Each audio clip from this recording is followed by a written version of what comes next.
Hello, સ્વાગત છે તમારું મારા મિની બ્લોગમાં. કેમ છો બધા? મોજમાં. અમારા ભાણીબેન અમારા ઘરે વેકેશન કરવા આવી ગયા છે. તો જો ભાણીબેનને માથું ઓળી દઈએ છીએ અને વેકેશન પડી ગયું. તમારી ઘરે આવ્યા કે નહીં મને કોમેન્ટ કરીને જરૂર કહેજો.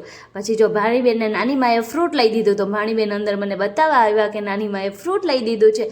પછી બહુ કાળો એવો તડકો છે, તડકામાં કામ કરીને જો શાંતિથી આરામ કરવા બેસી તા અમારા કુસુભાઈ 3 વાગ્યા ને ત્યાં બધાને ઉઠાડી દીધા. અને પોતાને પછી બહાર જવું હોય ને એટલે જો કેવા નખરા કરે છે.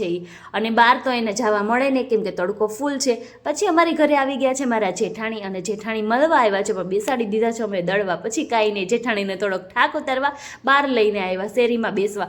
અને જો પીશુબેન ગાડી હકાવે છે તા પછી એના મામા આવી ગયા મોટી ગાડી લઈને, તો અમે પણ નીકળી ગયા બહાર આ ચક્કર મારવા મસ્તનો. તો ખાઉધરા ગલીમાં જઈને એના મામાએ થોડુંક અમને બધું ખવડાવ્યું દર્શને. અને પછી છે ને જોઈ ગયા અમે સેલ જોઈને અમે તો બધા ગાંડા થઈ ગયા. તો આવી રીતના અમે દોડવા મળ્યા. તો મળીએ નેક્સ્ટ વ્લોગ.